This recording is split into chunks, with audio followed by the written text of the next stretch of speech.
মুয়াজ্জিন সাহেব মসজিদে হেঁকে দিয়েছে। সলিমউদ্দিন চাচার একমাত্র ছেলে আব্দুল করিম আজকে ইন্তেকাল করেছে। জোহর বাদ তার মাটি হবে, আপনারা সবাই তার জানাজায় অংশগ্রহণ করবেন। খোদার কসম করে বলি, আল্লাহর নবী, বিশ্ব নবী, প্রিয় নবী আজ থেকে ১৫০০ বছর আগে তিনি পাক জবানে মোবারক ইরশাদ করেছেন, কোন বান্দা বান্দি যদি নামাজ অন্তে, ঈশার নামাজ অন্তে ঘরের বেলা গিয়ে ডিনারটা সেরে নিয়ে ওযু আজা করে এবার যদি আয়াতুল কুরসি পড়ে সে যদি ঘুমিয়ে পড়ে, কারণ ঘুম হলো একটা মৃত্যু সমতুল্য। সিনাতু ওয়ালা নাউম বলা হয়েছে, ঘুম মৃত্যুর সমতুল্য। ঘুমিয়ে পড়লাম, আল্লাহ যদি তিনি ঘুম থেকে ডেকে দেয় তাহলে আমাদের সৌভাগ্য। তাই ঘুম থেকে ওঠার পরে নবীজি একটা দোয়া শিখিয়ে দিয়েছে, আলহামদুলিল্লাহিল্লাযী বা'দানা আমাতানা ওয়া ইলাইহিন নুশুর। আল্লাহ ঘুম থেকে আবার আপনি জাগ্রত করে দিলেন, একমাত্র শুকরিয়া আদায় করি আপনার। যে বান্দা বান্দি ঘুমাতে গিয়ে শুকরিয়া আদায় করলো, আবার ঘুম থেকে উঠে শুকরিয়া আদায় করলো, আমার আল্লাহর নিয়ামতি শুকরিয়া আদায় করলো, আল্লাহ সুবহানাহু ওয়া তাআলা এত খুশি হয়ে গেলেন, আল্লাহ বললেন ওই বান্দা বান্দির জন্য আমি জাহান্নাম হারাম করে দিয়ে জান্নাত হালাল বানিয়ে দেব। জুড়ে বলা যাবে না সুবহানাল্লাহ? নারায়ে তাকবীর। বিশ্বনবী, প্রিয় নবী সাল্লাল্লাহু আলাইহি ওয়াসাল্লাম মক্কা থেকে মদিনায় গেলেন। মদিনায় গিয়ে একটা মসজিদ তৈরি করলেন। কি তৈরি করলেন? মসজিদ তৈরি করলেন। মসজিদ মানে সেজদা দেওয়ার স্থান। মুসল্লিরা যেখানে সেজদা দেয় ওই জায়গাটার নাম বলা হয় মসজিদ। কি নাম বলা হয়? মসজিদ। নবীজি মসজিদ তৈরি করলেন। মসজিদ তৈরি করার পরে নবীজি একজন সাহাবীকে বললেন, হে আমার সাহাবী, যতদিন তুমি পৃথিবীতে বেঁচে থাকবে এই মসজিদে তুমি ইমামতির দায়িত্ব পালন করবে। যতদিন তুমি বেঁচে থাকবে এই মসজিদের ইমামতির দায়িত্ব পালন করবে। আল্লাহর নবীর সাহাবী নবীজি যেদিন থেকে তার মসজিদে ইমামতির দায়িত্ব দিলেন, সেদিন থেকে তিনি ওই মসজিদে ইমামতির এমন করে সাব্যস্ত হয়েছেন, ফজরের সময় ফজরের নামাজ তিনি ইমামতির জায়গায় গিয়ে ইমামতিত্ব করেন, যোহরে ইমামতি করেন, আসর মাগরিব এশা ইমামতি করেন। তাদের গ্রামের মসজিদে ইমাম আছে না? ইমাম আছে। এই ইমাম হলেন ইমামুল মুরসালিন। ইমামকে সম্মান করবেন, রেসপেক্ট করবেন। আমি হাদিস আপনাদের কাছে রেখেছি, এই ইমাম নিযুক্ত করেছেন নবীজি। আর আজকে আমরা কারা ইমাম নিযুক্ত করি? আমরা সলিমউদ্দিন আব্দুল করিম গ্রামের মেম্বার, বুড়ুল মাতব্বার, মসজিদ কমিটির সেক্রেটারি, প্রেসিডেন্ট, আমরা মসজিদের ইমাম নিযুক্ত করি। আর আমার নবীজি ইমাম নিযুক্ত করেছে। ডিফারেন্স, সত্য কিনা মিথ্যা বলুন? অনেক ডিফারেন্স না? আমরা ইমাম নিযুক্ত করলাম আর নবীজি ইমাম নিযুক্ত করলেন, এটা কি এক হবে না? এক হবে। অনেক ডিফারেন্স আছে না নাই? আমরা ইমাম নিযুক্ত করলাম আর বিশ্ব নবী ইমাম নিযুক্ত করলেন। নবীজি আমার সাহাবীকে ইমামতির দায়িত্ব দিলেন। এমত অবস্থায় ওই সাহাবী আমার নবীজির প্রাণপ্রিয় সাহাবী, তিনি নামাজ পড়ায়, ফজরের ওয়াক্তে নামাজ পড়ায়, যোহরে নামাজ পড়ায়, আসর পড়ায়, মাগরিব এশা পড়ায়। কিন্তু যোহর আর আসর মনে মনে বলতে হয়, কোন সূরা কিরাত জাহির করতে হয় না, গোপনে গোপনে পড়তে হয়। ঠিক কি না? মক্কা শরীফে গেলাম, আপনাদের নেক দুয়ার বাবার খতিব আল্লাহ পাক তিনবার নিয়ে গিয়েছে। কাবা বাইতুল্লাহ শরীফে নামাজ পড়েছি, ওখানে মসজিদে নববীতে নামাজ পড়েছি। যোহর এবং আসরের ওয়াক্তে ইমাম সাহেবরা আস্তে আস্তে বলে, আর আপনাদের রামনগরে জোরে জোরে বলে নাকি? কেন আস্তে আস্তে বলে? ইমাম যদি জোহরের কেরাত জোরে পড়ে, কুলিয়া আইয়ুহাল কাফিরুন, তারপরের দিন ইমামের চাকরি যাবে না, ইমামের চাকরি বটতলায় যাবে। বটতলায় যাবে তো নাকি? তাহলে ইমাম সাহেব ভুল করেছে, সারা জীবন শুনে আসছি জোহরে আস্তে আস্তে কেরাত পড়ে, ইমামের মাথা খারাপ হয়ে গিয়েছে। জোহরে উচ্চ রবে কেরাত পড়ে, ইমামের পিছনে আর নামাজ হবে না।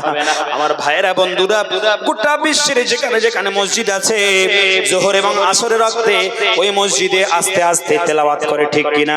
ইমাম সাহেব আস্তে আস্তে তেলাওয়াত করে। আমরা যদি বাড়িতে এবং একাকী নামাজ পড়ি, আমরা আস্তে আস্তে তেলাওয়াত করি। মাগরিব আর এশা এবং ফজরে যদি ইমাম আস্তে আস্তে কেরাত পড়ে, আমরা বলবো ওই ইমাম কিছু জানে না, কোরআন পড়তে পারে না। ওই মসজিদের ইমাম সাহেবকে আর রাখা যাবে না। আর মাগরিবের কেরাতটা জোরে পড়তে হবে, মুসল্লিমে কেরামরা যেন কেরাত শুনতে পায়। এশার ওয়াক্তে জোরে পড়তে হবে, মুসল্লিরা যেন কেরাতটা শুনতে পায়। আর ফজরের ওয়াক্তে একটু লম্বা লম্বা কেরাত পড়তে হবে, সাব্বিহ ইসমি রাব্বিকাল আলা পড়তে হবে, সূরা রহমান পড়তে হবে, সূরা ওয়াকিয়া পড়তে হবে, সূরা মুলক পড়তে হবে, সূরা মুজাম্মিল, সূরা মুদাসসির পড়তে হবে, বড় বড় কোরআন তেলাওয়াত করতে হবে। কোরআনের বড় বড় সূরা ওয়াল ফাজরি ওয়াল ইয়ালিনা সূরাতুল ফজর তেলাওয়াত করতে হবে। আল আতাকা হাদিসুল গাশিয়া সূরাতুল গাশিয়া তেলাওয়াত করতে হবে, বড় বড় সূরা তেলাওয়াত করতে হবে। ইমাম যদি সূরা গাশিয়া আর সূরা ফজর তেলাওয়াত করার বাদ দিয়ে যদি ফজর ওয়াক্তে সূরা ইখলাস পড়ে আর প্রথম দিন সূরা ইখলাস পড়লো, দ্বিতীয় দিন পড়লো, তৃতীয় দিন পড়লো, ওই ইমাম সাহেবের চাকরি যাবে না, ইমাম সাহেবের চাকরি থাকবে। একটু জোরে বলুন।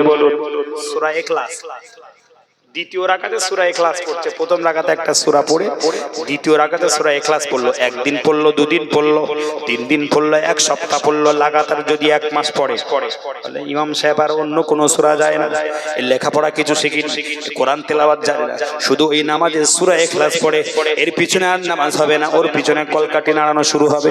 আমার নবীজির সাহাবী যেদিন থেকে ইমামতির দায়িত্ব ফেলের, ইমামতির দায়িত্ব যেদিন থেকে শুরু করলেন, ওদিন থেকে নিয়ে তিনি প্রত্যেক রাকাতে, দ্বিতীয় রাকাতে, প্রত্যেক নামাজে দ্বিতীয় রাকাতে, প্রত্যেক ওয়াক্তে দ্বিতীয় রাকাতে সূরা ইখলাস কোরআন তেলাওয়াত করতেন। জোরে বলুন সুবহানাল্লাহ। আর একটু চিল্লায় বলা যাবে না সুবহানাল্লাহ? নারায়ে তাকবীর, নারায়ে তাকবীর। সূরা ইখলাস প্রত্যেক নামাজের দ্বিতীয় রাকাতে, ওয়াক্তের দ্বিতীয় রাকাতে সূরা ইখলাস তেলাওয়াত করছেন। একদিন হলো, দুদিন হলো, তিন দিন হলো, 4 দিন হলো, 5 দিন হলো, এক সপ্তাহ হলো, যখন 1 মাস, 2 মাস, 3 মাস, 6 মাস অতিক্রম হয়ে গেল, সাহাবীরা তারা গুনগুন করতে শুরু করলো, এই ইমামকে আর রাখা যাবে না। যদিও বিশ্বনবী, প্রিয় নবী সাল্লাল্লাহু আলাইহি ওয়াসাল্লাম তিনি ইমামতি নিযুক্ত করেছেন, তাই আমরা প্রথম নবীজির কাছে গিয়ে, বিশ্ব নবীর কাছে গিয়ে এর বিরুদ্ধে নালিশটা জানাবো, কমপ্লেন করব, নালিশ জানাবো, কমপ্লেন করবে এর বিরুদ্ধে, এর বিরুদ্ধে নালিশ জানাবো, কমপ্লেন করব। আমার নবীজির কাছে সাহাবীরা ছুটে ছুটে চলে গেলেন, ইয়া রাসূলুল্লাহ, ইয়া হাবিবাল্লাহ, হুজুর আপনাকে আমাদের মসজিদে একদিন যেতে হবে, মীমাংসা করে দিতে হবে। নবীজি বললেন কেন?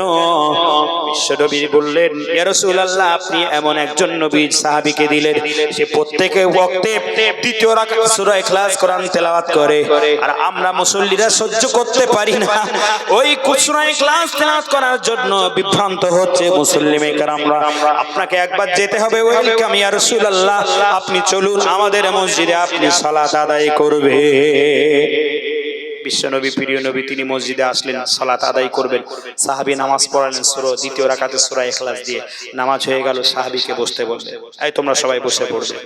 নবীজি গিয়েছেন বিচার করতে, সবাই বসো। বিচার করতে বসলেন বিশ্বনবী, প্রিয় নবী সাল্লাল্লাহু তাআলা আলাইহি ওয়াসাল্লাম। নামাজের পরে সাহাবীরা বসলো, সমস্ত মুসল্লিমে কেরামরা বসলো। আমার নবীজি ওই ইমামকে সাহাবীকা জিজ্ঞাসা করলেন, ও আমার সাহাবী বলো, তুমি ফজরের সময় সূরা ইখলাস পড়ো, আবার যোহরে সূরা ইখলাস এবং আসরে সূরা ইখলাস পড়ো, কেউ শুনতে পায় না, কিন্তু মাগরিবে সূরা ইখলাস, এশার ওয়াক্তে সূরা ইখলাস, ফজরেও সূরা ইখলাস পড়ো, দ্বিতীয় রাকাতে ব্যাপারটা কি বলো? বিশ্বনবী সাহাবী বললেন, ইয়া রাসূলুল্লাহ, ইয়া হাবিবাল্লাহ, হুজুর আপনি একদিন সূরা ইখলাস সম্বন্ধে আপনি তেলাওয়াত করছিলেন, আর সূরা ইখলাসের যেদিনকে আপনি তাফসীর করেছিলেন, সূরা ইখলাসের ব্যাকগ্রাউন্ড শানে নজুল বলেছিলেন, আমি সাহাবী সেদিন থেকে মনে করেছিলাম আমি পৃথিবীতে যতদিন বাঁচবো ওই সূরা ইখলাস দিয়ে নামাজ আদায় করব। বলা যাবে না সুবহানাল্লাহ? আল্লাহর নবী বললেন, প্রত্যেক দিন যদি কোনো ব্যক্তি 3 বার করে সূরা ইখলাস পড়ে, কতবার? 3 বার, অনলি 3 বার সূরা ইখলাস পড়বেন। কোরআন শরীফের সবচেয়ে ছোট সূরার নাম কি বলো? কোন সূরা সবথেকে ছোট? হ্যাঁ, সূরা Kausar. This is correct answer. Quran শরীফের সবচেয়ে ছোট সূরাটির নাম হলো সূরাতুল কাউসার, আর বড় সূরাটির নাম হলো সূরাতুল বাকারা। বাকারা এক পারা থেকে শুরু, 2 পারা 3 পারার এক মাঝামাঝি, আর সূরা কাউসার একেবারে ছোট্ট সূরা। তারপরে সূরা ইখলাস, সূরাতুল ইখলাস। আমার আল্লাহ পাক রব্বুল আলামিন বললেন, কুল হুয়াল্লাহু আহাদ আল্লাহুস সামাদ লাম ইয়ালিদ ওয়া লাম ইউলাদ ওয়া লাম ইয়াকুল লাহু কুফুয়ান আহাদ। জোরে বলুন সুবহানাল্লাহ। আর একটু চিল্লায় বলুন সুবহানাল্লাহ। আমার ভাইরা বন্ধুরা, আল্লাহ পাক রব্বুল আলামিন তার সমস্ত রকম সব সম্পর্কে, তার গুণবাচক সম্পর্কে, তার এ টু জেড সব কিছু সূরা ইখলাসের মধ্যে লিপিবদ্ধ করলেন। কোন বান্দা বান্দি যদি এই সূরা ইখলাস যদি 3 বার তেলাওয়াত করে, আমার আল্লাহ বললেন, আল্লাহর নবী বললেন 3 বার তেলাওয়াত করার জন্য, সে যেন এক খতম পূর্ণাঙ্গ কোরআন তেলাওয়াত করলো। একটু জোরে বলা যাবে কি সুবহানাল্লাহ? আর একটু চিল্লায় বলা যাবে কি সুবহানাল্লাহ?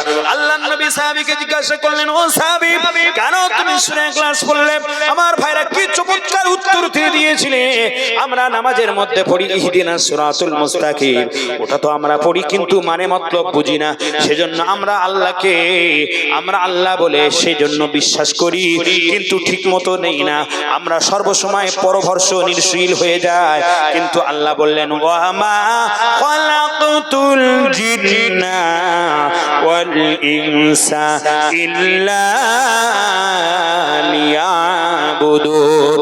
হে পৃথিবীর মানুষ, এ জিন সম্প্রদায়, আমি আল্লাহ তোমাদের দুইটি সম্প্রদায়, একটা হলো জিন আর একটা হলো ইনসান, এই দুইটি সম্প্রদায়ের জন্য আমি ইবাদত করার কথা বলেছি, তোমরা আমার ইবাদত করবে।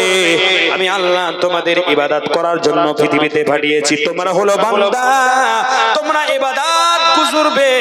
আমি আল্লাহ তোমাদের নিয়ামতি দেব পৃথিবীতে এবং দুনিয়ায় আখিরাতে। একটু জোরে বলা যাবে কি সুবহানাল্লাহ? কুল্লুহু আল্লাহু আহাদ। হে নবী, আপনি বলে দিন আল্লাহ হলেন একক। জালেম কুফর কুরাইশা আমার নবীকে বিভ্রান্ত করতে লাগলেন। হে নবী, আপনি বলেছেন লাত হুবল উজ্জা মানাত ইয়াগুজ, এদেরকে পূজা অর্চনা করা যাবে না, এতরা দেব দেবীকে মানা যাবে না, একমাত্র এক আল্লাহকে আল্লাহ বলে স্বীকার করতে হবে। লা ইলাহা ইল্লাল্লাহু মুহাম্মাদুর রাসূলুল্লাহ। এক আল্লাহকে আল্লাহ বলে স্বীকার করতে হবে।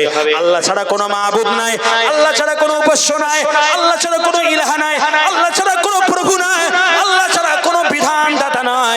আল্লাহ হলেন আমাদের মালিক, আল্লাহ হলেন আমাদের স্রষ্টা, আল্লাহ হলেন আমাদের খালিক, আল্লাহ হলেন আমাদের মাবুদ। আমার আল্লাহ পাক রব্বুল আলামিন হাবিব নবীকে বললেন, হে নবী, আপনি কুফর কুরাইশদের উত্তর দিন, চম্পাট উত্তর দিন, কুলহু আল্লাহু আহাদ। আল্লাহ হলেন একক, আল্লাহ এক না দুই। একটু জোরে বলুন, আল্লাহ এক না দুই, আল্লাহ এক না দুই। হাত তুলে বলুন, আল্লাহ এক না দুই। তাহলে এক আল্লাহ। আমরা আশ্রয় প্রার্থনা চাইবো কার কাছে? আমরা আশ্রয় প্রার্থনা চাইবো কার কাছে?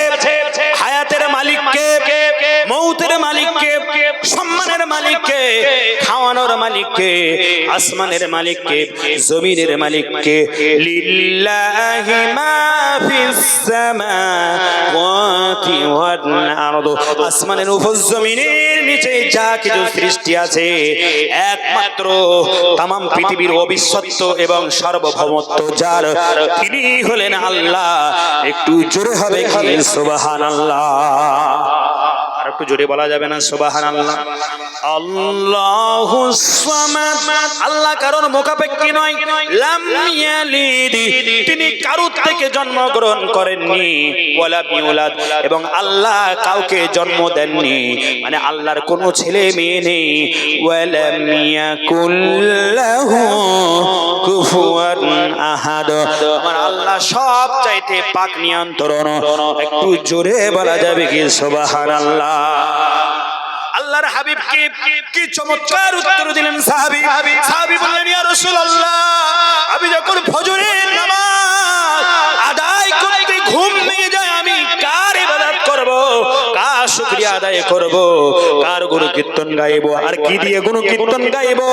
নামাজের মাধ্যমে আমি সূরা ইখলাসের জন্য পড়ি যে আল্লাহ আমার ঘুম থেকে জাগ্রত করেছেন, যে আল্লাহ আমার ঘুম ভাঙিয়ে দিয়েছেন।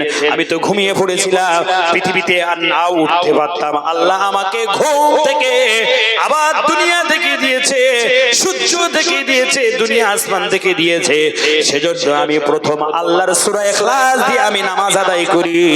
কুল্লুহু আল্লাহু আহাদ, আল্লাহ হলেন একক, আমি আল্লাহ ছাড়া কারুর কাছে কোনো কিছু চাইবো না।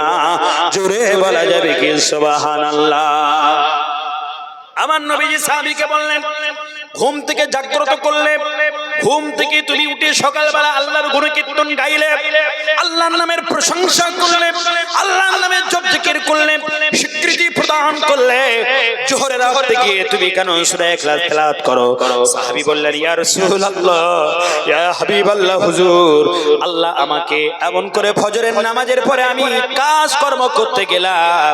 আল্লাহর নবী একটি হাদিস পাকের মধ্যে বললেন, হে পৃথিবীর মানুষ, ফজরের নামাজ পড়ে তোমরা কেউ ঘুমাবে না। যদি তোমরা ফজরের নামাজ পড়ে ঘুমাও, তোমাদের বরকত কমে যাবে, স্বাস্থ্য অবনীত হবে এবং অর্থ অবনীত হবে। মানুষের কাছে দুইটি জিনিস সবচেয়ে উন্নত মানের, একটি হলো তার হেলথ আর একটি হলো তার ইকোনমিক্স। হেলথ মানে তার স্বাস্থ্য, আর আরেকটা হলো অর্থ, ইকোনমিক্স মানে অর্থ। এই দুইটি জিনিসের প্রয়োজন আছে না না? একটু জোরে বলুন। হেলথের প্রয়োজন, স্বাস্থ্যের প্রয়োজন এবং অর্থের প্রয়োজন। আমার নবীজি তিরমিজি শরীফের হাদিসে বললেন, পৃথিবীর কোন মানুষ বান্দা বান্দি যদি ফজরের নামাজ পড়ে ঘুমিয়ে পড়ে, তার স্বাস্থ্য ক্ষতি হবে এবং অর্থ ক্ষতি হবে, কোনোদিন শোবে না, তুমি কখনো ঘুমাবে না, তুমি এবার কাজ করতে চলে যাও। কেন? আল্লাহ বললেন, ওয়াজআলনাল লাইলা লিবাসাও ওয়াজআলনান নাহারা মাআশা।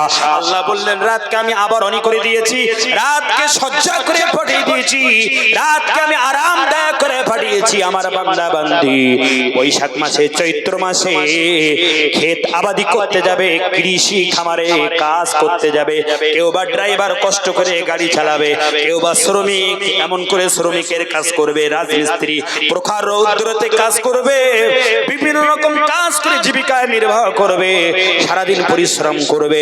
আর সারাদিন পরিশ্রমের পরে এবার সে রাতের বেলা ঘুমাবে। তাই সূর্যকে আমি আবরণী করে দিয়েছি, সূর্যকে ঢেকে দিয়েছি, রাতের বেলা শান্তির সঙ্গে আরামদায়ক হিসেবে আল্লাহর বান্দা বান্দিরা যেন নির্বিঘ্নে ঘুমোতে পারে। একটু জোরে বলা যাবে কি সুবহানাল্লাহ? আর একটু চিল্লায় বলুন সুবহানাল্লাহ।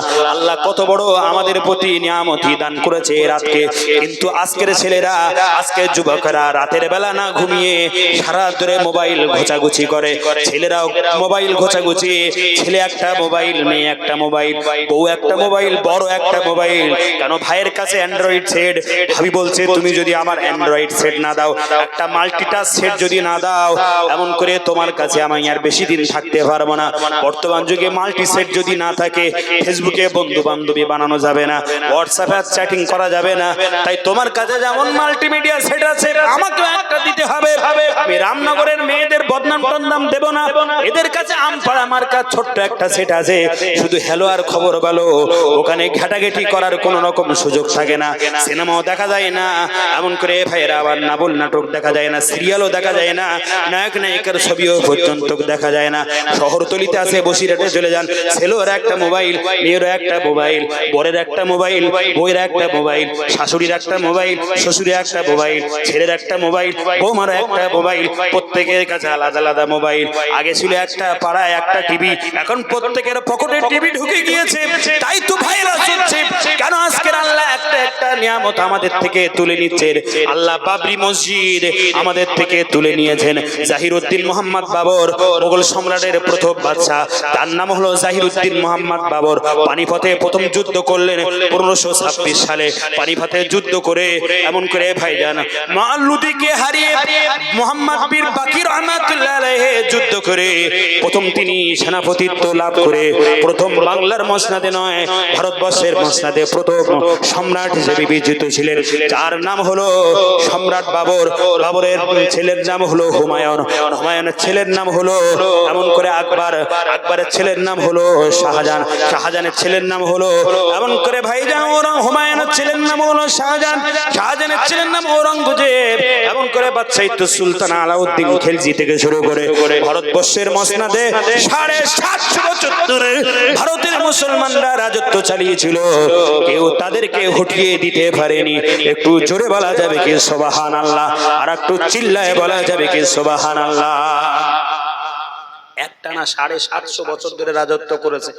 আর এখন কেউ বা 5 বছর, কেউ বা 10 বছর, বিজেপি আসুক আর এমন করে কংগ্রেস আসুক, অখিলেশ যাদব আসুক আর এমন করে ভাইজান বিশ্ব হিন্দু পরিষদ আসুক, যে আসুক না কেন অল্প দিনের সরকার 100 বছর তো দূরের কথা ভারতবর্ষের মসনদে জাহিরুদ্দিন মোহাম্মদ বাবর থেকে নিয়ে আমার ভাইয়েরা এমন করে জাহাঙ্গীর, যিনি ফতোয়ার কিতাব একটি লিখেছে যার নাম হলো ঔরঙ্গজেব রহমাতুল্লাহ আলাইহি, ফতোয়ার কিতাবের নাম ফতোয়া আলমগীরি। যত পৃথিবীর মুফতি আছে প্রামাণ্য মুফতি, তারা এই ফতোয়ার কিতাবটা পড়ে, ফতোয়ার স্বামী পড়ে, ফতোয়া এমন রুহুল কুদুরি পড়ে, এমন করে ফতোয়ায় বাইজিবি পড়ে, বিভিন্ন ফতোয়ার কিতাব পড়ে। এটাও ভাইজান আমার পড়ে, সেটা হলো ফতোয়া আলমগীরি। বাদশা ঔরঙ্গজেব রহমাতুল্লাহ আলাইহি ভারতের মসনদে থেকে তিনি কেমন নামাজ আদায় করেছিলেন আমি আপনাদের কাছে একটু পরে আসবো। যে কথা বলতে বলতে এত দূর চলে আসলাম।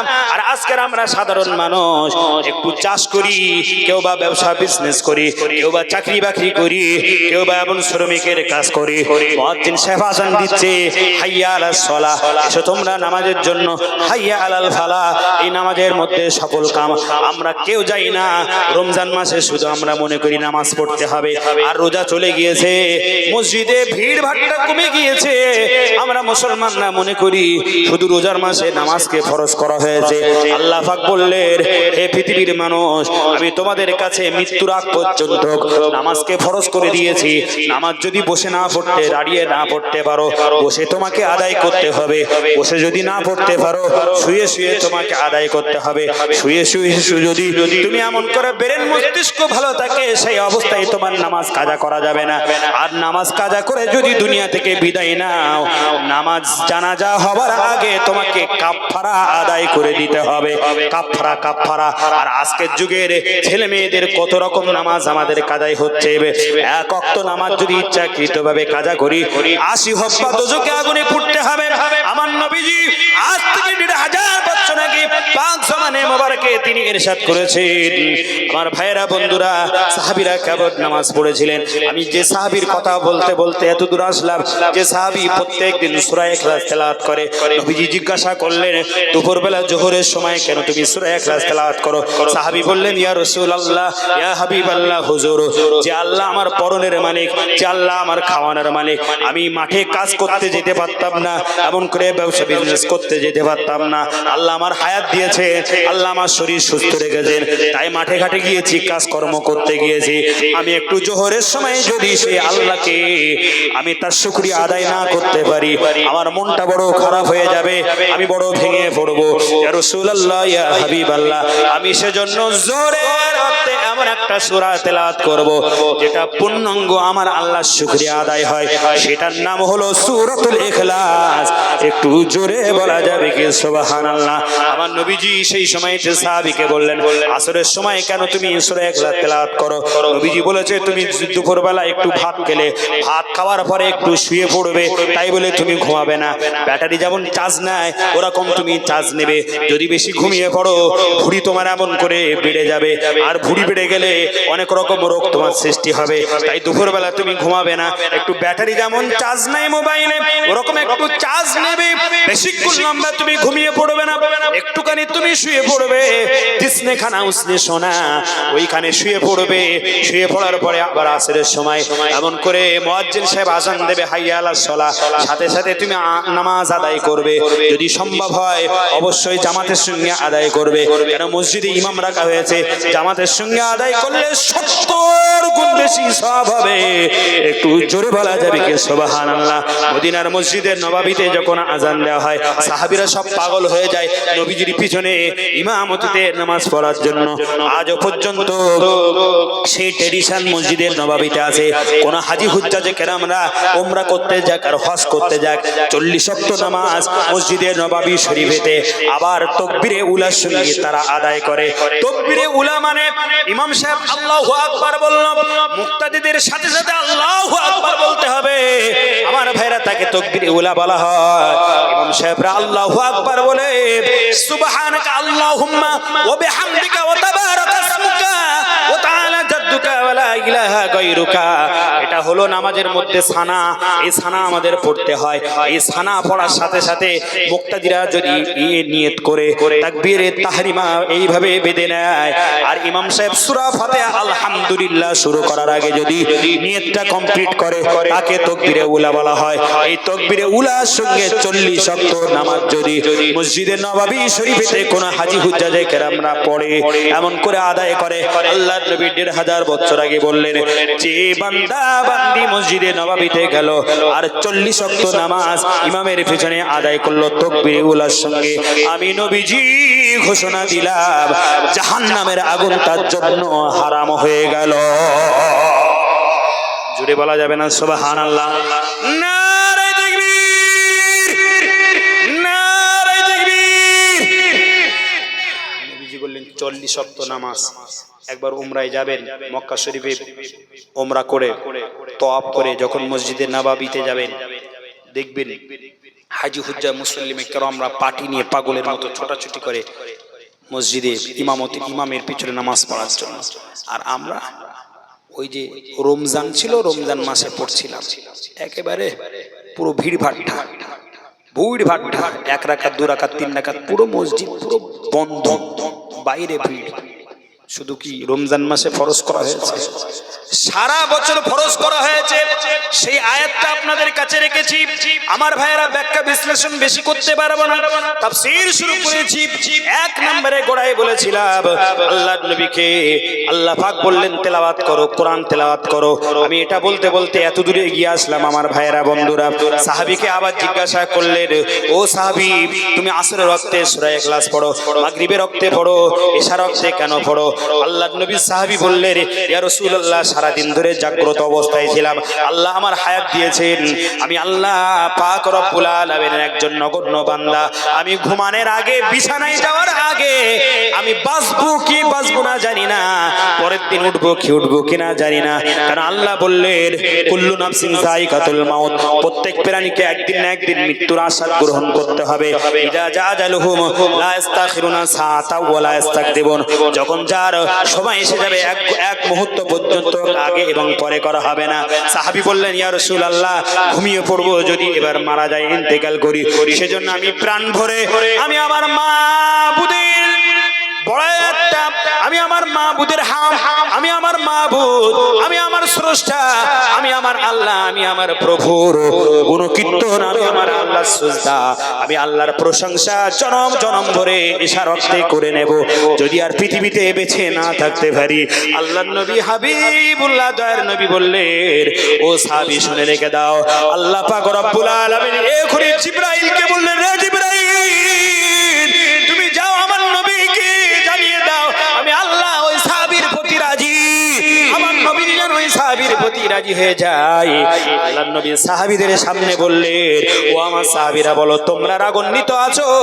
এই সাহাবী প্রত্যেকদিন ইমামতির জায়গায় দ্বিতীয় রাকাতে সূরা ইখলাস পড়ে, তোমাদের পছন্দ হয় না, তোমরা আমাকে কমপ্লেইন জানিয়েছো, নালিশ করেছো।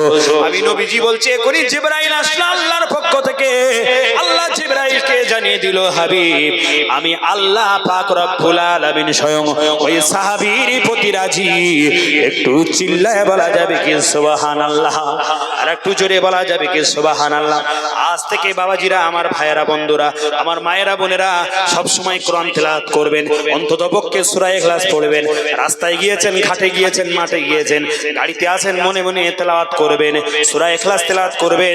3 বার সূরা ইখলাস তেলাওয়াত করলে 1 খতম কোরআন তেলাওয়াতের সওয়াব পাওয়া যায়। আল্লাহর জলিল কদির একজন সাহাবীর জানাজাতে চলে গেলেন, সাহাবীর জানাজা নামাজ কমপ্লিট হলো।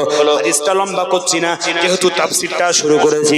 আমার ভাইয়েরা বন্ধুরা, আল্লাহ পাকের গুণকীর্তন গাওয়ার জন্য আমি এইখানে আপনাদের কাছে ছেড়েছি। আমাদের আল্লাহর গুণকীর্তন গাইতে হবে।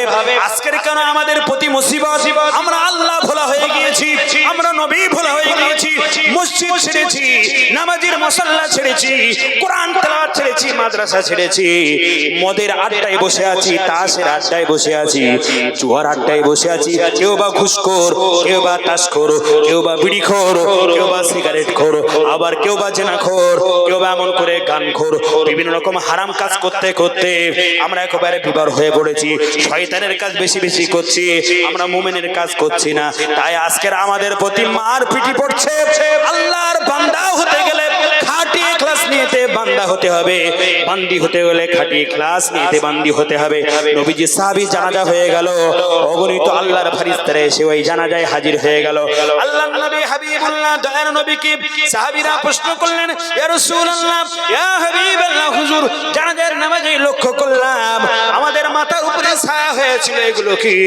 আমার নবীজি সেই সময় বললেন, ও সাহাবীরা, আমি যেটা জানি তোমরা সেটা জানো না, আমি যেটা বুঝতে পারি তোমরা সেটা বুঝতে পারো না। কেন আল্লাহ পাক আল্লাহর জ্ঞানে গুণান্বিত করেছে। কেন আল্লাহ স্বয়ং আমার টিচার, আমি হলাম স্টুডেন্ট, আল্লাহ হলেন আমার শিক্ষক, আমি হলাম ছাত্র, আল্লাহ হলেন আমার ওস্তাদ, আর আমি হলাম বিশ্ব নবী তলাবুল ইলম। আল্লাহ আমার শিক্ষা দিয়েছে নবী, ওই সাহাবীর প্রতি আমি রাজি হয়ে গেলাম। সাহাবী প্রত্যেকদিন সূরা ইখলাস তেলাওয়াত করত, যখন যেখানে যেত রাস্তাঘাটে এখানে সেখানে সূরা ইখলাস তেলাওয়াত করত। আর আমি আল্লাহ এত খুশি হয়ে গেলাম, আজকে তার জানাজা নামাজ হবে, আমি অগণিত ফেরেশতাদেরকে পাঠিয়ে দিলাম, এ আমার ফেরেশতারা তোমরা চলে যাও, ওই সাহাবীর জানাজা নামাজে তোমরা অংশগ্রহণ করো। আল্লাহর নবী সাহাবীরা প্রথম আসমানে ওই সাহাবীর জানাজা নামাজে অংশগ্রহণ করলে একটু জোরে বলা যাবে কি সুবহানাল্লাহ? একটু জোরে বলা যাবে না সুবহানাল্লাহ? নারে তাকবীর। এবার আমার ভাইরা, আপনাদের কাছে প্রশ্ন, কোরআন তেলাওয়াত করতে আমি বলেছি, এটা আমার আল্লাহ পাক নবীকে বলেছেন। নবীর কোনো গুনাহ ছিল না, নবীর কোনো পাপ ছিল না, নবীকে বলেছেন মানে আমাদেরকে বলেছেন তোমরা তেলাওয়াত করো। অন্ততপক্ষে কিছু তেলাওয়াত না করতে পারলেও সূরা ইখলাস আমরা তেলাওয়াত করব। রাজি আছেন? রাজি আছেন? ইনশাআল্লাহ হাত তুলে বলুন সূরা ইখলাস ইনশাআল্লাহ পড়বেন। বাড়িতে আমার মায়েদেরকে বলবেন, অন্ততপক্ষে যাই করো না, রান্না বান্না করছো, বেদের মেয়ে জ্যোৎস্না আমার কথা দিয়েছে, হ্যাঁ, আকি আকি জ্যোৎস্না আমার ফাঁকি দিয়েছে, কি হবে লাভ? স্বাদের লাউ বানাবো বইয়ের আগে, কি লাভ হবে? গান সূরা ইখলাস তেলাওয়াত করতে বলবেন মায়েদেরকে, জবানে মুবারাকে তেলাওয়াত করতে বলবেন, যেটা আল্লাহ অর্ডার দিয়েছেন, উতলু মা উহিয়া ইলাইকা মিনাল কিতাবি, তোমরা তেলাওয়াত করো, আমি আল্লাহ যে কিতাব তোমাকে পাঠিয়েছি। এটা নাম্বার 1। এই নাম্বার 1 বলতে বলতে তাফসীর করতে করতে আমি আপনাদেরকে এত দূরে এগিয়ে গেলাম। দ্বিতীয় নাম্বার, ও আকিমিস সালাহ, হে নবী আপনি নামাজ, সালাত নামাজ কায়েম করুন। এই নামাজ আমাদের পড়তে হবে না? হবে না? কথা বলুন। কতদিন? মরার না 1 বছর 2 বছর? মরার আগ পর্যন্ত। আহা, যারা নামাজ আদায় করেছিল তাদের দিকে শিক্ষা নিন।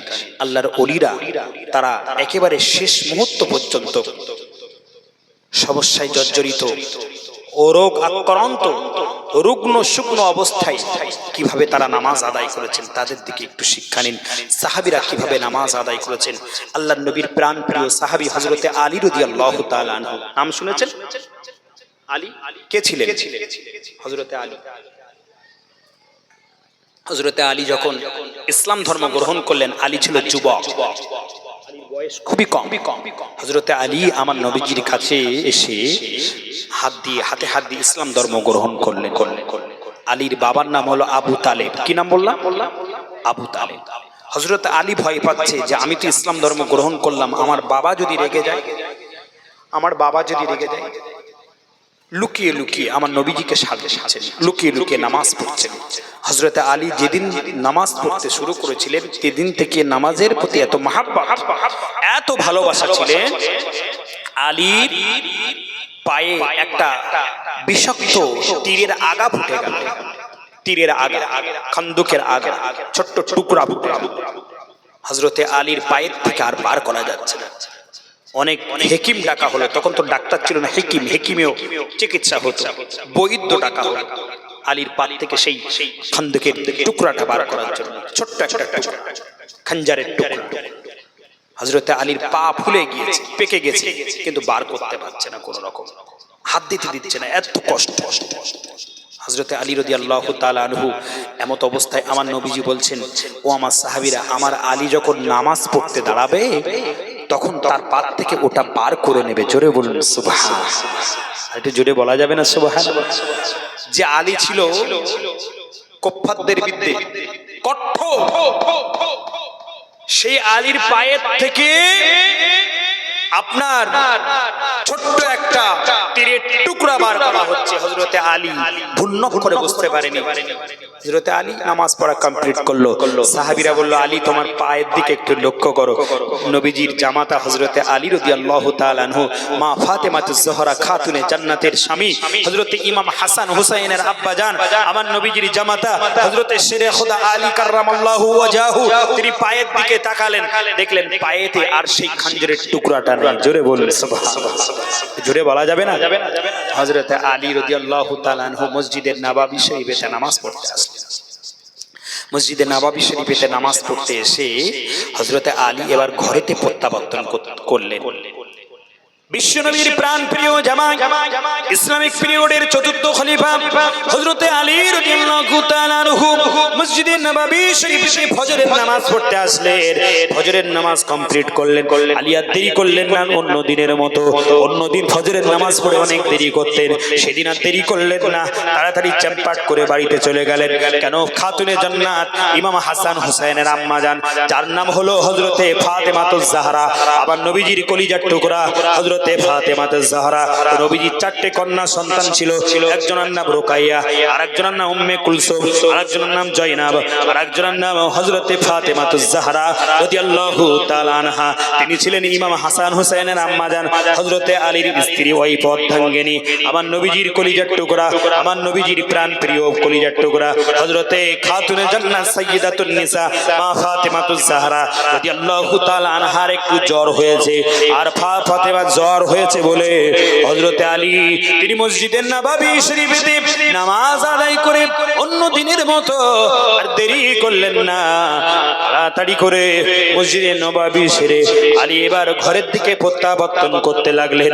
আরে হযরতে আলী কেমন নামাজকে মহব্বত করতেন, আমার নবীকে ভালোবাসতেন। হযরতে আলীকে আমার নবীজি বলছেন, ও আলী, তোমাকে জুলহুলাইফাতে গিয়ে ঘর বানিয়ে থাকতে হবে। আমার তো টাকা পয়সা নাই, আমার তো এখন অর্থবিত্ত নাই, আমার তো ঘর বাড়ি নাই। আমি যখন মক্কায় ছিলাম, আমার প্রথমতম স্ত্রী হযরতে খালিদের কন্যা মা খাদিজাতুল কুবরা, বয়স তো 40, আমার বয়স 25। যখন শুভ প্রণয় ঘটেছিল, হযরতে খাদিজার যত অর্থবিত্ত টাকা পয়সা ছিল, আমি নবীজি আমার কাছে ইসলামের জন্য অক্ষ করে দিয়েছিল। আমি নবীজি ইসলামের জন্য আমার কাছে অডিট করে দিয়েছিল। আলী গো, আমি সেগুলো সব ইসলামের জন্য খরচ করলাম। আমার হাতে টাকা পয়সা নাই, অর্থবিত্ত নাই, তোমাকে একটা ঘর বানিয়ে দেব, তুমি এবং ফাতেমা সেই ঘরেতে থাকবে। এমন করে আলী ওই জুলহুলাইফাতে চলে যাবে। আমি একজন সাহাবীকে বলে দিলাম, ওখানে একটা ঘর ভাড়া পাওয়া যাবে, ওই ঘরে আমি একটু অল্প টাকা দেব, তোমাকে থাকতে দেবে, তুমি আর ফাতেমা ওখানে গিয়ে বসবাস করবে। যেই না বললো, হযরতে আলী আর থাকতে পারলো না, চোখ দিয়ে টপ টপ টপ টপ করে পানি পড়ছে। আল্লাহর নবী বিশ্ব নবী হযরতে আলীকে বললেন, রে আলী, আমি তোমাকে এত ভালোবাসি, তুমি আমার একদিকে চাচাতো ভাই, অন্যদিকে আমি আমার কন্যা মা ফাতেমার সঙ্গে বিয়ে দিয়েছি। ও আলী গো, তুমি যদি চোখ দিয়ে পানি ফেলো আর তোমার মনটা যদি মলিন হয়ে যায়, তোমার মুখটা যদি শুকিয়ে যায়, আমি নবীজি থাকতে পারবো না। হযরতে আলী বললেন, ইয়া রাসূলুল্লাহ, ইয়া হাবিবাল্লাহ, হুজুর, না কোনো সমস্যা নাই, আমি অবশ্যই জুলহুলাইফাতে গিয়ে থাকবো। সেই সময়তে আমার নবীজি বললেন, ও আলী, তুমি থাকবে, তবে তোমার মনে কেন ব্যথা, তোমার অন্তরে কেন মায়া, কেন তুমি চোখ দিয়ে তোমার পানি ফেলছো, তোমার চোখ দিয়ে অশ্রু ঝরছে? হযরত আলী বললেন, ইয়া রাসূলুল্লাহ, না কোনো সমস্যা নাই। নবীজি বলল, না বলি, হে আলী, আতাব কি, তুমি কেন ক্রন্দন করছো, তোমার কান্নার কারণ কি? যতক্ষণ না না বলবে আমি তোমার শ্বশুর, আমি বিশ্ব বিশ্বনবী তোমাকে জুলহুলাইফাতে পাঠাবো না, ওখানে ঘর সংসার করার জন্য ফতেমার সঙ্গে পাঠিয়ে দেবো না। মনে কি তোমার দুঃখ, মনে কি তোমার বেদনা? সেই সময় আলী বললেন, ইয়া রাসূলুল্লাহ, ইয়া হাবিবাল্লাহ, হুজুর, মক্কা মদিনার মসজিদে নববী থেকে জুলহুলাইফা প্রায় 12 থেকে 13 কিলোমিটারের দূর। কত বললাম? 12 থেকে 13 কিলোমিটারের দূর রাস্তা। আর মদিনার মসজিদে নববী শরীফ থেকে দূরত্ব হওয়ার জন্য মসজিদে নববীতে মুয়াজ্জিন বিলাল আজান দেবে। আর বিলালের আজান শুনে আমি আলী পাগল হয়ে যাই, কখন নামাজ আদায় করতে আসবো, আমার রাসূলের পিছনে নামাজ আদায় করব। ইয়া রাসূলুল্লাহ, ইয়া হাবিবাল্লাহ, হুজুর, আমাকে জুলহুলাইফাতে পাঠিয়ে দেবেন, আমার কোনো সমস্যা নাই। আমাকে যদি মদিনার আউটসাইডে পাঠিয়ে দেয়, আমি আলী তখন কোনো কমপ্লেন করব না, আমি আলী কোনো রকম অনুশোচনা করব না, কোনো রকম মন খারাপ করব না। ইয়া রাসূলুল্লাহ, তবে আমার মনে যে জন্য বেদনা, আমার মনে যে জন্য দুঃখ, নবীজি বললেন, আলী তবে বলো তোমার মনে কি জন্য দুঃখ? ইয়া রাসূলুল্লাহ, আমি জুলহুলাইফাতে থাকবো, আর মুয়াজ্জিন বিলাল আশহাদু আন্না মুহাম্মাদুর রাসূলুল্লাহ সাল্লাল্লাহু আলাইহি ওয়াসাল্লাম এই আওয়াজ শুনি দেবে, হাইয়া আলাস সালাহ বলবে, আর আমি আলী আমি শুনতে পাবো না। আমি না শোনার জন্য মসজিদে নববীতে জামাতের সঙ্গে আমার নবীর পিছনে নামাজ পড়তে পারবো না। আমি আলী এটা সইতে পারবো না, আমি বুক ফেটে মারা যাবো। রাসূলুল্লাহ, ইয়া হাবিবাল্লাহ, হুজুর, আমি সেই দুঃখে আমি চোখ দিয়ে পানি ফেলছি আর ক্রন্দন করছি। জোরে বলুন সুবহানাল্লাহ, আর একটু চিল্লায় বলুন সুবহানাল্লাহ। আমাকে যে জুলহুলাইফাতে পাঠাচ্ছেন 13 মাইলের পথ, আমার কষ্ট হবে হাঁটতে আসতে, এটা কোনো সমস্যা নেই। আমি যদি মুয়াজ্জিনের আজান যদি না শুনতে পাই, আর যদি জামাতে এসে অংশগ্রহণ না করতে পারি, আমি বুক ফেটে হয়তো মারাও যাব, আমি থাকতে পারবো না। ইয়া রাসূলুল্লাহ, এজন্য আমি চোখ দিয়ে পানি ফেলছি, আমি ক্রন্দন করছি। আমার নবীজি সেদিন বলেছিল, আলী খোদার কসম করে বলছি, তুমি জুলহুলাইফাতে চলে যাও। আমি রাসূলুল্লাহ কথা দিলাম, মুয়াজ্জিন বিলাল যখন আযান দেবে, আসসালাতু খায়রুম মিনান নাওম, আসসালাতু খায়রুম মিনান নাওম, যখন বিলাল আযান দেবে মসজিদে নববীতে, আমি কথা দিলাম, আমার আল্লাহ সুবহানাহু ওয়া তাআলা ওই মসজিদের নববী শরীফের আযান, হযরতে বিলালের আযানের ধ্বনিটা আল্লাহ এই 13 মাইল দূরে, কোনো মাইক লাগবে না, কোনো সাউন্ড লাগবে না, আল্লাহ পাক বাতাসের মধ্য দিয়ে, আমি রাসূলুল্লাহ কথা দিলাম, আমার আলীর কানে পৌঁছে দেবে। জোরে বলা যাবে না সুবহানাল্লাহ?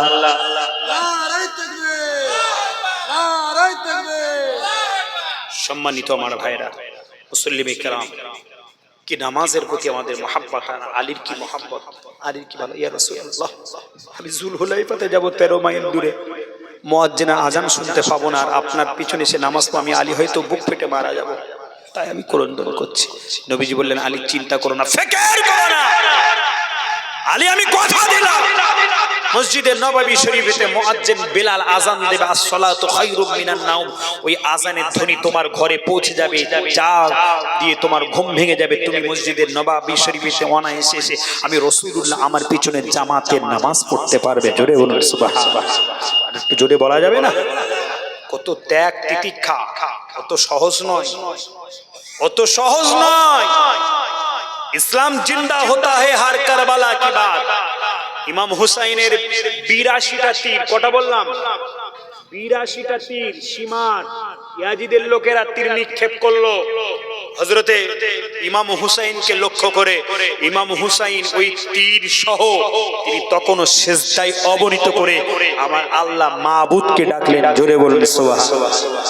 ডাকার মতো ডাকলে পড়ে কেমনে সাড়া দেয় না। আল্লাহ বলেন, ফাযকুরুনি আযকুরুকুম ওয়াশকুরুলি ওয়ালা তাকফুরুন। বান্দা ফাযকুরুনি, তোমরা আমার স্মরণ করো, আযকুরুকুম আযকুরুকুম, আমি তোমাকে স্মরণ করব। বান্দা তুমি একবার আল্লাহ বলে ডাকো, আমি আল্লাহ তোমাকে বারবার বান্দা বান্দা বলে ডাকবো। জোরে বলুন সুবহানাল্লাহ, আর একটু চিল্লায় বলুন সুবহানাল্লাহ। আমার ভাইরা বন্ধুরা, বিশ্বনবীর জামাতা হযরতে আলী মসজিদে নববী শরীফেতে সেদিন নামাজ আদায় করে আর বেশিক্ষণ মসজিদে নববীতে বসলো না, দোকানে বা বাজারে ঘাটে কোথাও দেরি করলো না, সোজা চাম্পাট ফতেমার ঘরে চলে আসলো। কেন? ফতেমাকে দেখে গেল, মাথায় হাত দিয়ে দেখে গেল, কপালে হাত দিয়ে দেখে গেল ফতেমার গায়ে জ্বর, কপালটা একটু গরম আছে। ফতেমা অসুস্থ অবস্থায় হযরতে আলী এবার বাড়িতে চলে আসলেন।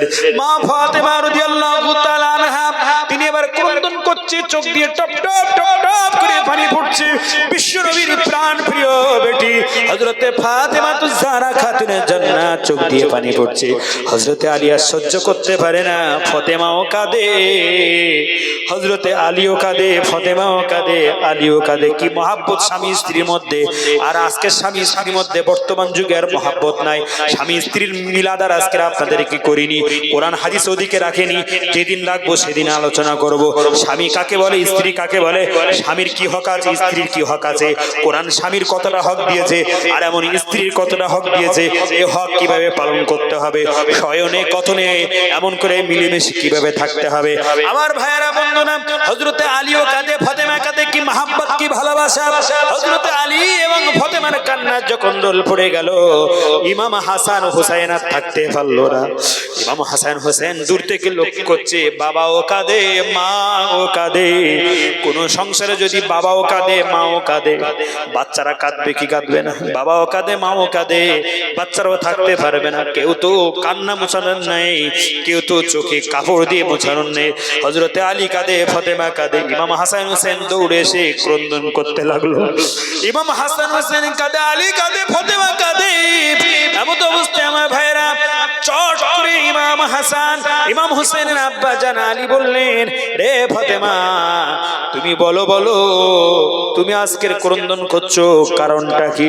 ফতেমা বলল, না এখন বলবো না স্বামী গো। ইমাম হাসান আর হুসাইন দাঁড়িয়ে আছে, ওদের সামনে বলা যাবে না, ওরা ছেলে মানুষ, ওদেরকে পাঠিয়ে দাও। আমার বাবার কবরটা জিয়ারত করে আসুক, মসজিদে নববীতে পাঠিয়ে দাও। নানাজির কবরটা একটু জিয়ারত করুক প্রাণ ভরে। আমার ভাইয়েরা বন্ধুরা, যদি টাকা হয়, পয়সা হয়, কোথায় যান বেড়াতে? মসজিদে নববী শরীফেতে যাবেন জিয়ারত করলে।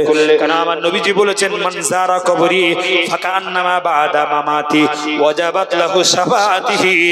আমার নবীজি ১৫০০ বছর আগে বললেন, মান যারা কবরি, যে ব্যক্তি আবার কবর জিয়ারত করলো, ফাকান্নামা বাদা মামাতি, আমি রাসূলুল্লাহ আমার ইন্তেকালের পরে ওয়াজাবাত লাহু শাফাআতি, আমি রাসূলুল্লাহ কথা দিলাম তার জন্য শাফাআত আমার জন্য ওয়াজিব হয়ে যাবে। জোরে বলুন সুবহানাল্লাহ। ইমাম হাসান হোসেনকে মা ফাতেমা শিখিয়ে দিচ্ছে, রে আমার বেটা ইমাম হাসান, ইমাম হুসাইন, লাব্বাইক আম্মা, কি এবার হুকুম করবে বলুন বলুন। ইমাম হাসান হোসেনের আম্মা জান ফাতেমা বলল, এই ইমাম হাসান, আজ তোমরা দেরি করো না, তাড়াতাড়ি তোমরা চলে যাও মদিনার মসজিদে নববীতে। তোমার নানা জানের কবরের সামনে দাঁড়িয়ে দাঁড়িয়ে তোমরা একটু দোয়া করো, নানা জানের কবরের সামনে দাঁড়িয়ে দাঁড়িয়ে জিয়ারত করো। ইমাম হাসান হোসেনের আর থাকলেন না, মা বলেছে, মায়ের কথা তো ফেলা যাবে না, মায়ের কথা তো অমান্য করা যাবে না। সন্তানেরা মায়ের কথা অমান্য করো না। মা মা মা মা মা মা হলো সন্তানের জন্য নিয়ামত। কারণ আল্লাহ পাক রব্বুল আলামিন বললেন, ওয়াবিল ওয়ালিদাইনি ইহসানা, হে পৃথিবীর সন্তান সন্ততি, তোমরা পিতামাতাকে ইহসান করো, পিতামাতাকে তাজিম করো, পিতামাতার খিদমত করো, তাদেরকে রেসপেক্ট করো, তাদেরকে সম্মান জ্ঞাপন করো। তোমার পিতামাতা যদি তোমার প্রতি খুশি হয় তাহলে তুমি জান্নাতে যাবে। আর পিতামাতা যদি তোমার প্রতি বিরাজ থাকে, পিতামাতা যদি তোমার প্রতি ওরাজ থাকে, তাহলে তোমার জাহান্নামে যেতে হবে। জান্নাতে যেতে চাও, পিতামাতা সন্তুষ্ট করো, জাহান্নামে যেতে চাও, পিতামাতারকে অসন্তুষ্ট করো।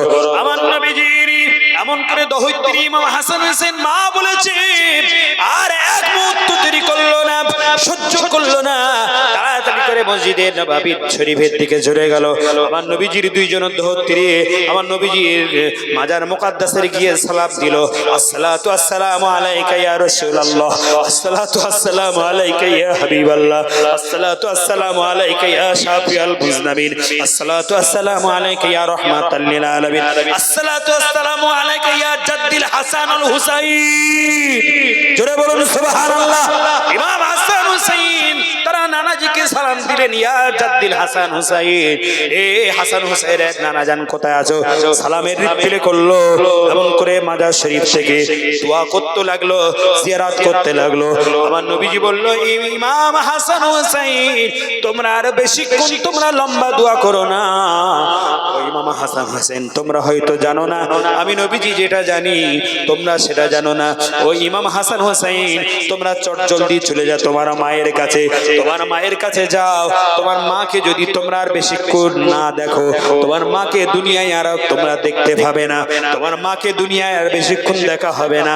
তোমার মা ইন্তেকাল করবে, পৃথিবী থেকে বিদায় নেবে, পৃথিবী থেকে চিরতরের মতো চলে যাবে। আমি রাসূলুল্লাহ আজ থেকে 6 মাস আগে আমি পৃথিবী থেকে বিদায় নিয়ে চিরতরের মতো জান্নাতি হয়ে আছি। ও ইমাম হাসান হোসেন তাড়াতাড়ি করে চটজলদি বাড়িতে চলে যাও। ইমাম হাসান হোসেন আর দেরি করলো না, দৌড়ে বাড়িতে চলে আসলো। মা কাঁদে, বাবা কাঁদে, মা কাঁদে, বাবা কাঁদে। সেই সময়তে ফাতেমা এবং আলী কথোপকথন করছে। আমার নবীজির এমন করে জামাই এবং নবীজির মেয়ে দুইজন কি না কথোপকথন করছে, দুজন কি কি মনে মনে কথাবার্তা বলছে। ইমাম হাসান হুসাইন তিনি ঘরে ঘরে পৌঁছানোর আগে তাদের কথোপকথন চলছে। এমতো অবস্থায় ফাতেমা বলল, স্বামী ইমাম হাসান হুসাইন চলে গেছে জিয়ারত করতে, এই মুহূর্তে আমি আপনার কাছে কথাগুলো বলে ফেলি। আমি গতকাল রাতে স্বপ্ন দেখলাম, আমার আব্বা জান স্বপ্নে আমার কাছে চলে আসলো। স্বপ্নে এসে বলল, ফাতেমা, ও ফাতেমা তুমি কোথায় আছো? ফাতেমা বলল, লাব্বাইক ইয়া সাআদাইক ইয়া রাসূলুল্লাহ, আমি আপনার বেটি ফাতেমা হাজির। সেই সময়তে নবীজি বলল, ফাতেমা তুমি তাড়াতাড়ি করে দস্তারখানা বিছিয়ে দাও, এমন করে দস্তারখানা খানা দানা বিছিয়ে দাও, আমি নবীজি এবং ফাতেমা একসাথে আমরা খানা খাবো। আমার আমার এমন করে আলী গো, ও আমার স্বামী আলী, আমি ফাতেমা আমার বুঝতে আর দেরি হইল না, আমার বুঝতে আর বাকি রইল না। যেদিন আমার আব্বু ইন্তেকাল করবে সবাই যখন কান্নাকাটি করছে, আমি ফাতেমা আমিও কান্নাকাটি করছি। আমার নবীজি বলল, ফাতেমা সবার চোখের পানি আমি সইতে পারবো, আয়েশার চোখের পানি, হাফসার চোখের পানি, মারিয়া কিপ্তিয়ার চোখের পানি, এমন করে আমি সবার চোখের পানি, আবু বকর ওমর উসমান আলীর চোখের পানি সইতে পারবো। ফাতেমা তোমার চোখের পানি আমি সইতে পারবো না, কারণ আমি নবীজি তোমাকে সবচাইতে বেশি ভালোবাসি দুনিয়াতে। ও ফাতেমা তুমি আর ক্রন্দন করো না। সেই সময়তে ফাতেমা বলল, আব্বা জান আমি এমনি ইন্তেকাল করবেন, জিবরাইল আজরাইল এবং জিবরাইল দুজনা দাঁড়িয়ে আছে। আমি ফাতেমা আমি এবার প্রত্যেকদিন কাকে দেখবো, কার নুরানি চেহারা দেখবো, কাকে আব্বু আব্বু বলে ডাকবো। ইয়া রাসূলুল্লাহ, ইয়া হাবিবাল্লাহ, হুজুর আপনি দুনিয়া থেকে বিদায় নেবেন, আমি ফাতেমা সহ্য করতে পারবো না। আমার নবীজি সেই সময়তে বললেন, ফাতেমা ফাতেমা তোমাকে একটা খুশ খবর দেব, তোমাকে একটু অফার দেব। নবীজির বেটি ফাতেমা বলল, নাম ইয়া আব্বা জান অবশ্যই দিন। ফাতেমা বলল, নবীজি বলল, ফাতেমা তোমার কানটা আমার গালের কাছে নিয়ে আসো। আমি জোরে জোরে বলতে পারবো না, এই কথাটা অন্যজন শুনতে পাবে, আমি আস্তে আস্তে বলবো, কারণ আমি এখন এমন করে শুয়ে আছি, ইসরাইল এবং জিবরাইল দাঁড়িয়ে আছে, আমার জানটা কবজ করবে, আমি আল্লাহর দরবারে চলে যাব। ফাতেমা আর বেশিক্ষণ সময় নেই, তাড়াতাড়ি করে তোমার কানটা আমার মুখের কাছে ধরো। নবীজির মুখ জবানি মোবারকের কাছে মা ফাতেমা কানটা সেই কিনা ধরলো। সেই সময়তে ফাতেমার কানে কানে বললেন, ও ফাতেমা তোমার কান্না আমার সহ্য হয় না, তুমি চুপ করবে কিনা বলো, তোমার কান্না থামাবে কিনা বলো। আমি নবীজি কথা দিলাম, আমি ইন্তেকালের পরে আয়েশা, হাফসা, মারিয়া কিপ্তিয়া সকলের চাইতে আগে যার সাথে দেখা হবে সে আর অন্য কেউ নয়, সে হলো আমার কন্যা হযরতে ফাতেমা। একটু জোরে বলা যাবে কি সুবহানাল্লাহ? জোরে বলা যাবে না সুবহানাল্লাহ? ফাতেমার কানে কানে বললেন, ফাতেমা আমি রাসূলুল্লাহ ইন্তেকালের পরে আমার সাথে সবচাইতে আমার এই বংশধরের মধ্যে যার সাক্ষাৎ আগে ঘটবে সে অন্য কেউ নয়, আবু বকর ওমর উসমান আলী কেউ নয়, ইমাম হাসান হোসেন কেউ নয়, আমি আয়েশা, হাফসা, মারিয়া কিপ্তিয়া নয়, জুয়াইরিয়া নয়, উম্মে সালমা, উম্মে হাবিবা আমার অন্যান্য স্ত্রী নয়, প্রথম যার সাথে সাক্ষাৎ ঘটবে সে হলো ফাতেমাতুজ জহরা। হযরতে ফাতেমা এবার হাসতে লাগলেন। হযরতে ফাতেমার মনটা ভরে গেল। আয়েশা ফাতেমাকে জিজ্ঞাসা করলেন, ফাতেমা তোমার কানে কানে কি এমন মন্ত্র পড়লো নবীজি তুমি হাসতে লাগলে? আয়েশার সাথে ফাতেমা সেদিন এই ঘটনা বলেছিল। আমার ভাইয়েরা বন্ধুরা, এই কথা বলতে বলতে হযরতে আলী দাঁড়িয়ে আছে, এমন অবস্থায় বলছেন, আলী গো স্বামী গো, আর হয়তো আমি বেঁচে থাকবো না, পৃথিবী থেকে বিদায় নেব। সেই সময় বিদায় নেওয়ার সময় তিনটে শর্ত তোমার কাছে রাখবো, আমি ফাতেমা হিসেবে আমার এই তিনটে শর্ত তুমি পূরণ করবে কিনা? আলী বললেন, ফাতেমা আমি তোমার চোখ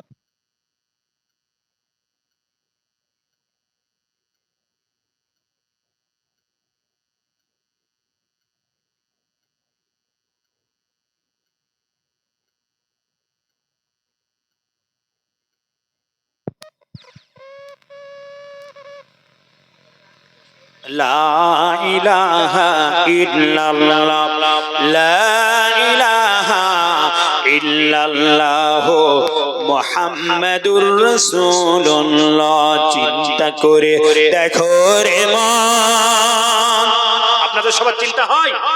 চিন্তা আছে তো নাকি? চিন্তা করে দেখো রে মন, রাত্রি নিশি গভীরে মরণ পরে যাবে না তো সঙ্গে কেহ কবরে। লা ইলাহা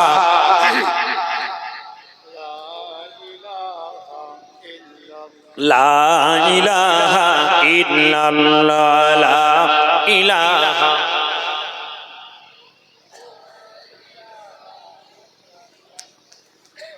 লা ইলাহা ইল্লাল্লাহ মুহাম্মাদুর রাসূলুল্লাহ সাল্লাল্লাহু। আমার ভাইয়েরা বন্ধুরা, হযরতে ফাতেমা বিড়বিড়ি করে কি বললেন? ফাতেমা চুপ করে রইল। এই ঘটনাটা হযরত আলীর সাথে বলছেন যে সেদিনকে আমার বাবা কানে কানে বলেছিল, ফাতেমা তোমার সাথে প্রথম আমার সাক্ষাৎ হবে, আমার দেখা হবে। হযরতে ফাতেমাতুজ জোহরা রাদিয়াল্লাহু তাআলা আনহা বললেন, তিনটে শর্ত আছে, এই তিনটে শর্তকে আপনি স্বামী হিসেবে আপনি পালন করবেন, আমার সেই শর্তগুলোকে আপনি মেনে নেবেন। হযরতে আলী বললেন, ফাতেমা আমি তোমার যোগ্য ছিলাম না, তুমি অত্যন্ত সাবলী, তুমি খাতুনে জান্নাত, তুমি নবীজির বেটি, আল্লাহর নবী, বিশ্ব নবী, প্রিয় নবী, আল্লাহর নবী অযোগ্য হযরতে আলীর সঙ্গে তোমার বিবাহ দিয়েছে। আমার টাকা নাই, পয়সা নাই, ঘর বাড়ি নাই, তোমাকে সুন্দর ঘরে তুলতে পারি নাই, অনেক কিছু তোমাকে দিয়ে সুখ শান্তি দিতে পারি নাই। ও ফাতেমা আমি তোমার কাছে কথা দিলাম, তুমি যে শর্তগুলো বলবে আমি সে শর্তগুলো মেনে নেব। জোরে বলুন সুবহানাল্লাহ।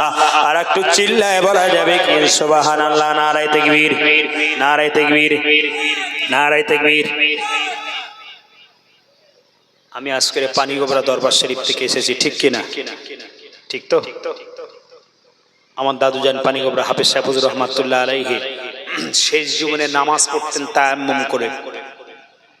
হুজুর সেন্সলেস, অথচ আমি হসপিটালে গেলাম, দেখলাম হুজুর প্রথম রাকাতে আল করিয়াতু মাল করিয়া সূরাতুল করিয়া তেলাওয়াত করলেন, দ্বিতীয় রাকাতে সূরা ইখলাস তেলাওয়াত করলেন। জোরে বলুন সুবহানাল্লাহ।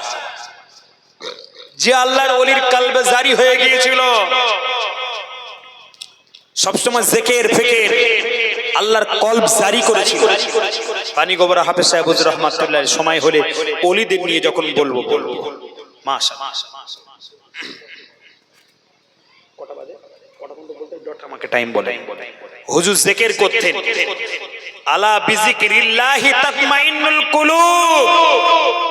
আমি কোরআন শরীফের পারা নাম্বার 21, সূরা নাম্বার 29, সূরার নাম সূরাতুল আল কাবুতের 45 নাম্বার তাফসীর করছিলাম, যে আল্লাহ পাক বললেন, প্রথম কি বললেন? তোমরা কোরআন তেলাওয়াত করো, দ্বিতীয় সালাত আদায় করো, তারপরে ওয়ালা যিকরুল্লাহি আকবার, আল্লাহ জিকির হলো বড়। জোরে বলুন সুবহানাল্লাহ। কি গো, আল্লাহ জিকির বড় না ছোট? আল্লাহ সেই জিকির করতে হবে না হবে না? করতে হবে না হবে না? আল্লাহর যত ওলিয়ে কামেল আছেন, মুজাদ্দিদুজ জামান আমিরুশ শরিয়াত দাদা হুজুর রহমাতুল্লাহ আলাইহি, তিনি জিকির করতেন না? করতেন না? আলা বিজিকরিল্লাহি তাতমাইন্নুল কুলুব, জিকিরের মাধ্যমে আপনার কলব পরিবর্তন হয়ে যাবে। এই জিকির করতে হবে। আলা হযরত কাইয়ুমুজ জামান বড় হুজুর রাহমাতুল্লাহ আলাইহি, মুফতি আযম শেরে বেঙ্গল মিসলা হুজুর রাহমাতুল্লাহ আলাইহি, মাদার যত ওলি ন হুজুর সেজলা হুজুর ছোট হুজুর পীর কেবলা রাহমাতুল্লাহ আলাইহি, আল্লামা হিন্দ এশিয়া মহাদেশের বিখ্যাত আলেম দ্বীন শেরে বেঙ্গল আল্লামা রুহুল আমিন রহমাতুল্লাহ, তিনিও জিকির করতেন না বাবা? পানিগোবরা আমার দাদু জান হাফেজ সাহেব হুজুর রহমাতুল্লাহ আলাইহি, তিনিও জিকির করতেন। কুঠুরিয়া মেডিকেল রিসার্চ সেন্টার, তাজ বেঙ্গল হোটেল বাম দিকে, ডান দিকে আপনার চিড়িয়াখানা, একটু আগিয়ে গেলে দেখবেন বিশাল একটা হসপিটাল কুঠুরিয়া মেডিকেল রিসার্চ সেন্টার। তার একটু ধাক্কা দেবেন, ওখানে দেখবেন মানে আপনার খিদিরপুর রোড, ওই কুঠুরিয়া মেডিকেল রিসার্চ সেন্টার হুজুর ভর্তি আছে। বুকের ওপরে সব বসানো আছে মেশিন যন্ত্রাদি। ডক্টররা বলছেন এমন একজন ব্যক্তি এখানে এসেছেন চিকিৎসা করছে, আমরা বুঝতে পারছি তানার কলব থেকে, তানার হৃদয় হার্ট থেকে সবসময় আল্লাহ আল্লাহ আল্লাহ থেকে জারি হয়ে গিয়েছে। জোরে বলুন সুবহানাল্লাহ। আর জোরে বলা যাবে না সুবহানাল্লাহ। আমি নির্দিষ্ট একটি আয়াতের তাফসীর করতে করতে এত দূর আসলাম, শেষ করতে পারবো না আমি জানি। কথার নাম লতা, তাফসীর করতে সময় বেশি লাগে, বিশ্লেষণ করতে হয়। তাফসীর মানে ফাসসারা ইফাসসারা তাফসীরান, ঢাকা জিনিসটাকে উন্মোচন করা, খুলে দেওয়া, সুন্দরভাবে বিবরণ দেওয়া। সেখানে কোটেশন, নোটেশন, বিভিন্ন রকম হাদিস, বিভিন্ন রকম ওয়াকিয়া, শানে নজুল তুলে ধরতে হয়। আমার বন্ধুরা, আমি এত দূরে এসে আজকের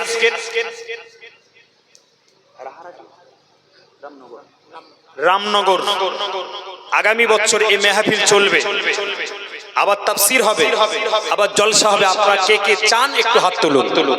আল্লাহ দেখছে।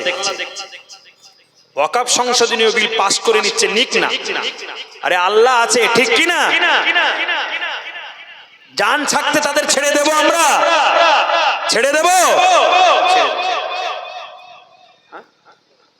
কোন দিকে বলবো? এদিকে বলবো না ওদিকে বলবো? ওয়াকফ নিয়ে থাকো, কালকে তো বলবো ওখানে ওয়াকফ নিয়ে।